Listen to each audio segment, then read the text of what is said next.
Good morning friends, welcome back to my YouTube channel Where to Success. I am Dinesh Konia. हम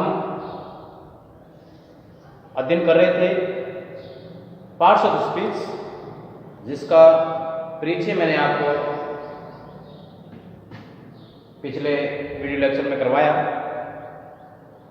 अब मैं चाहता हूं कि प्रत्येक पार्ट का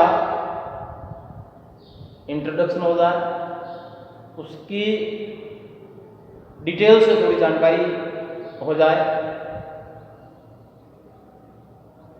जिससे प्रत्येक भाग जो है हमें आसानी से समझ में आ जाए और हम उसको कहीं भी वाक्य में जो है जहाँ भी उसका स्थान है हम उसको बता सके, पहचान सके। इसी उद्देश्य को ध्यान में रख करके मैंने जो है प्रत्येक पार्ट को बड़े ही आसान तरीके से बताने का प्रयास किया है। तो सबसे पहले आज मैं आपको सबसे पहला भाग जो है नाउन, हिंदी में जिसको कहेंगे संज्ञा, के बारे में विस्तार से बताऊंगा। उनके प्रकार, डेफिनेशन, परिभाषा।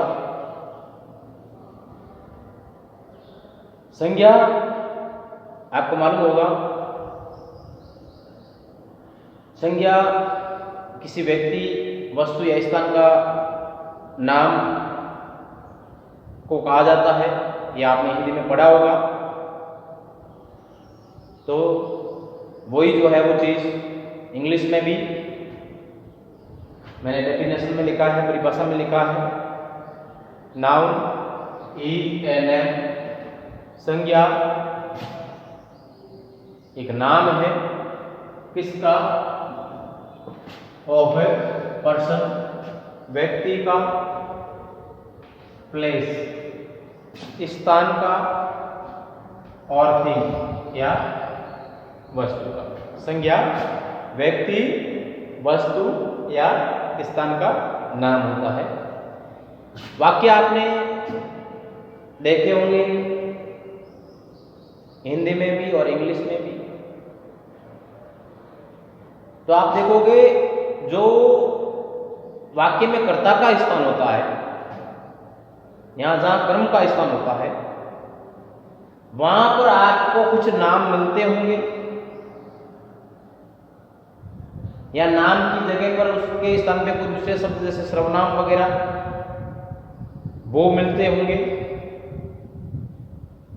तो ये नाम और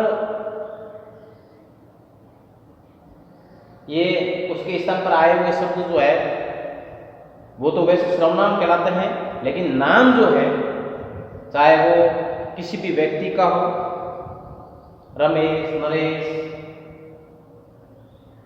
सरला, नीलम, प्रियंका, ये सभी नाम जो है व्यक्तियों के नाम कहे जाएंगे। जयपुर, जोधपुर, दिल्ली, कोलकाता, स्थान के नाम। कुर्सी, टेबल, पुस्तक, पेन, ये सभी चीजों के नाम। तो ये जो है व्यक्ति का, वस्तु का या स्थान का नाम, चाहे वो जिसको हम देख सकते हैं चाहे नहीं देख सकते हैं, नाम अगर किसी का भी है तो वो चीज जो है वो संज्ञा कही जाती है। ठीक है, तो सबसे पहले डेफिनेशन होगी इसकी। अब इसके बाद में जो है वो इसके नाम, संज्ञा तो आप पहचान कर ली, संज्ञा के बारे में समझ गए। संज्ञा मतलब किसी व्यक्ति, वस्तु, स्थान का नाम, ये क्लियर हो गया। नाम मतलब संज्ञा, ठीक है।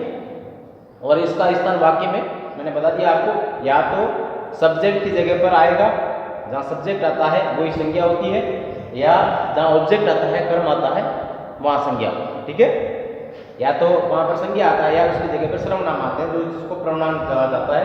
इनका बाद में अपन जो है वो विस्तार से चर्चा करेंगे। लेकिन नाउन का स्थान भी जो है वो कर्ता या कर्म के स्थान पर होता है। बाकी में जहां भी सब्जेक्ट है, जहां भी ऑब्जेक्ट है, वहां पर जो है वो नाउन आएगा। ठीक है, अब देखिए इसके टाइप काइंड्स जो है मुख्य रूप से लिखे हैं मैंने 5। संज्ञा के कितने प्रकार होते हैं? 5 प्रकार होते हैं। पहला मैंने बताया है proper noun, PROPERNOUN। Proper noun का मतलब है हिंदी में व्यक्तिवाचक संज्ञा, जिससे किसी व्यक्ति विशेष का मालूम हो उसको प्रॉपर नाउन कहेंगे। दूसरा है कॉमन नाउन, जातिवाचक संज्ञा।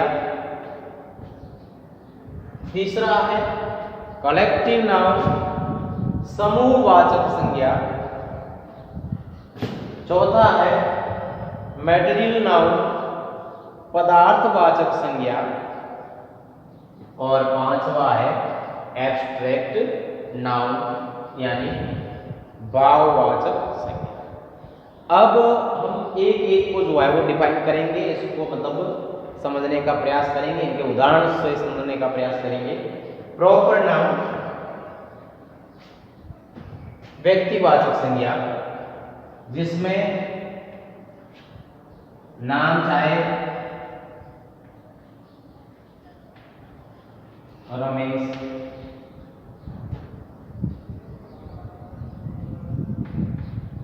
is a good boy,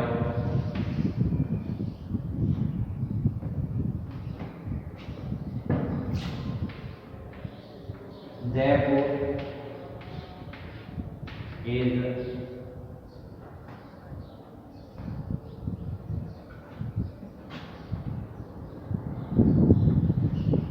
our capital city.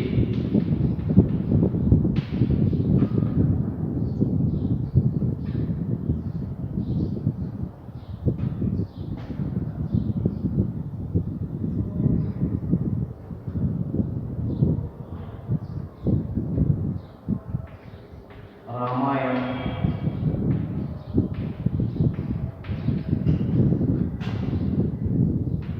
is a religious book। अब देखिए ये 3 वाक्य।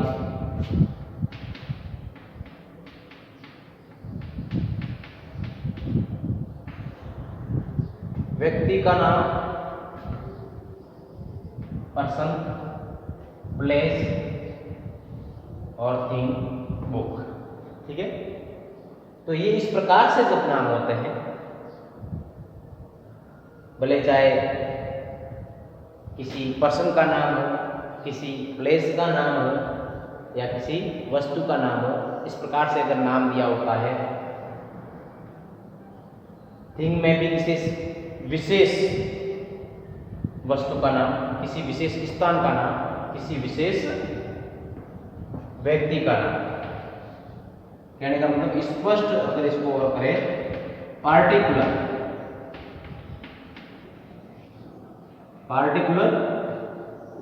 पर्सन, प्लेस और कोई भी नहीं, विशेष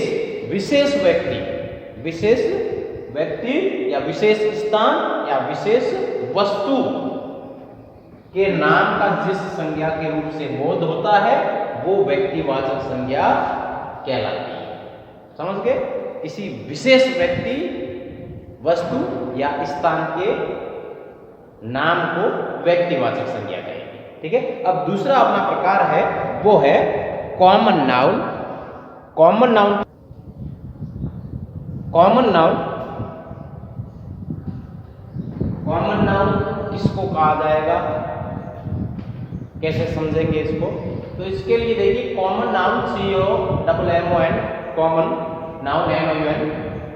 कॉमन नाउन का मतलब होता है जातिवाचक संज्ञा, संज्ञा के जिस रूप से किसी व्यक्ति या वस्तु या स्थान की जाति का बोध हो, किसी वर्ग विशेष के बारे में जिससे इंफॉर्मेशन मिले कि ये उस वर्ग से संबंधित है, उस जाति से संबंधित है, या पूरी जाति का प्रतिनिधित्व करने वाली जो चीज हो, भले इसमें कोई पर्सन हो या कोई प्लेस हो या कोई वस्तु हो, कोई भी हो सकता है, लेकिन वो पूरी संपूर्ण जाति का बोध करने वाला होना चाहिए। तो वो शब्द जो है, वो नाम जो है कॉमन नाउन कहलाएगा। उदाहरण देकर के मैंने समझाया, कुछ उदाहरण ये है, गर्ल लड़की, बॉय लड़का, काऊ गाय, डॉग कुत्ता। अब देखिए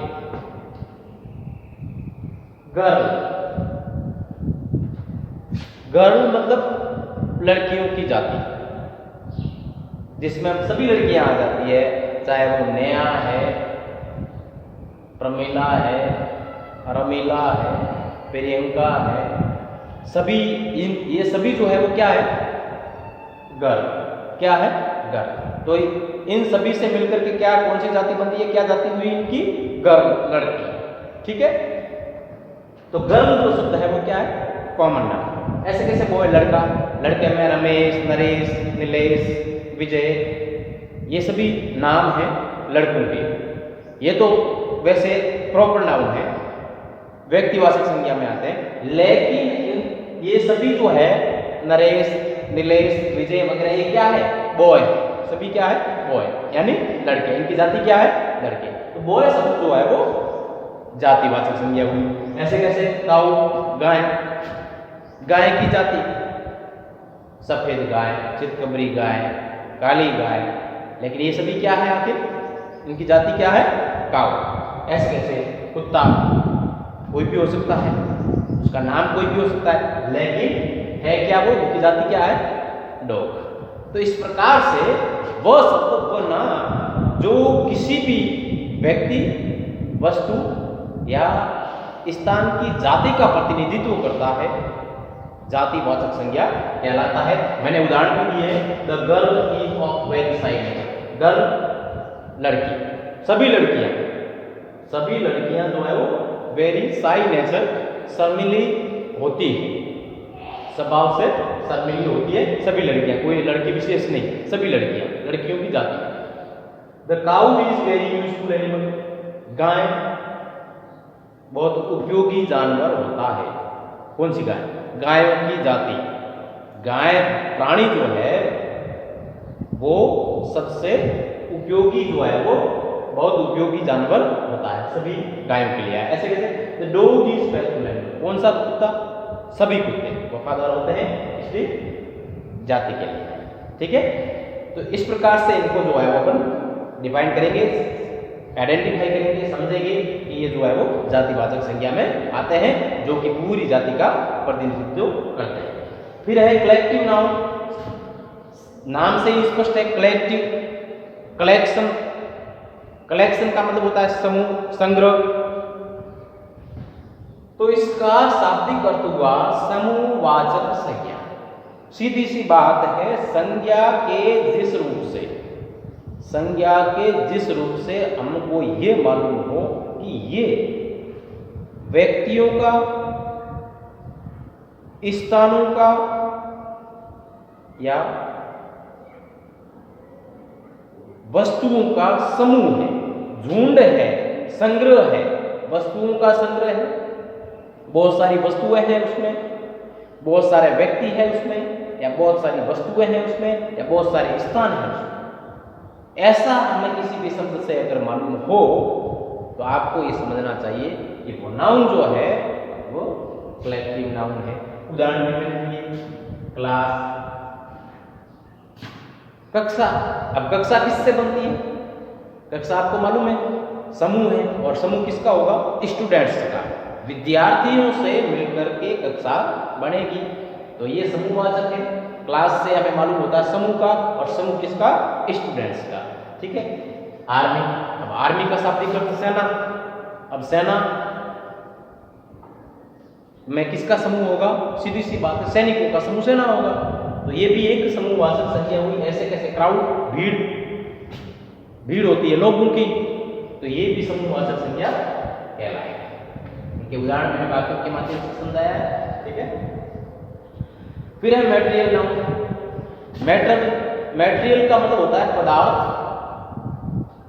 ठीक है। तो पदार्थ के बारे में जो संज्ञा बताए पदार्थवाचक संज्ञा कहलाती है, जिसमें सोना है, चांदी है, लोहा है, या अनेक जो भी है, पारा है, बहुत सारी जो है वो पदार्थ हो सकते हैं। तो ये सभी मैटेरियल नाउन कहलाते हैं, पदार्थ कहलाते हैं, पदार्थवाचक संज्ञा कहलाते हैं। फिर सबसे लास्ट में पांचवा प्रकार जो है आपका, वो है एब्स्ट्रैक्ट नाउन। एब्स्ट्रैक्ट नाउन का मतलब होता है भाववाचक संज्ञा। और भाववाचक संज्ञा को स्पष्ट करने के लिए मैं आपको बताना चाहूंगा कि ऐसी संज्ञा जिसको अपन स्पर्श नहीं कर सकते हैं मुख्य रूप से, और देख भी नहीं सकते हैं, केवल महसूस कर सकते हैं, फील कर सकते हैं। तो जिस संज्ञा के जिस रूप को, या जिस संज्ञा के जिस रूप से हमें जो है केवल महसूस हो कि ये चीज ये है, ये हो रहा है, तो इस प्रकार की संज्ञा जो है वो भाववाचक संज्ञा कहलाती है। उसको स्पर्श कभी नहीं किया जा सकता है और न ही देखा जा सकता है। तो ऐसी संज्ञा जो है वो कुछ उदाहरण मैंने जो है वो यहाँ दिए हैं। डेथ, मृत्यु। अब मृत्यु को अपन न तो स्पर्श कर सकते हैं, न उसको देख सकते हैं, महसूस कर सकते हैं कि ये जो है वो।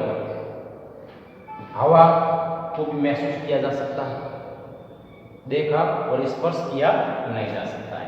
ऑनेस्टी, ऑनेस्टी का मतलब होता है ईमानदारी, और ईमानदारी को भी स्पर्श न तो स्पर्श किया जा सकता है और न देखा जा सकता है, केवल महसूस किया जा सकता है। और फिर है लव, स्नेह, प्यार। इसको भी केवल जो है वो महसूस किया जा सकता है, न स्पर्श किया जा सकता है और न देखा जा सकता है। इनके वाक्यों के माध्यम से भी मैंने समझाने का प्रयास किया है। तो ये अपना जो है वो टॉपिक था नाउन। तो अब जो है वाक्य में कहीं भी, जैसे पहली बात तो आपको ये समझ में आ जाएगा कि कहीं भी नाम देखोगे आप, तो आप उसको आइडेंटिफाई कर पाओगे कि ये नाउन है, और उसके बाद में आप और आसान तरीके से उसको जो है वो कैटेगराइज जो है वो भी कर पाओगे। उनको मतलब किस वर्ग की संज्ञा है, किस प्रकार की संज्ञा है, ये भी मालूम कर पाओगे कि ये जो है वो कॉमन नाउन है, प्रॉपर नाउन है, किस प्रकार की नाउन है। ये भी जो है वो आइडेंटिफाई करके उसको जो है वो डिफाइन कर पाओगे। ठीक है। तो ये संज्ञा के प्रकार और संज्ञा की परिभाषा को मैंने बड़े आसान तरीके से समझाने का प्रयास किया है। फिर भी अगर कोई समस्या रहती है तो आप जो है मुझे मेरे व्हाट्सएप पे जो है पूछ सकते हो। जहाँ तक संभव होगा मैं उसका समाधान करने का प्रयास करूँगा। और मेरे व्हाट्सएप नंबर जो है 9664279945। ठीक है। या आप जो है इसी ग्रुप में जो है वो कमेंट वगैरह जो है वो करके भी जो है वो मुझे किसी कमी के बारे में या कोई भी जो आपको समझ में नहीं आया है उसके बारे में आप जो है वो बता सकते हो।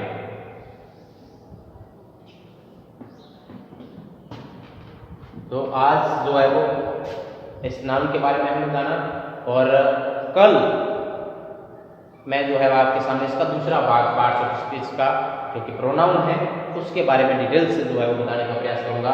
तब तक के लिए थैंक यू।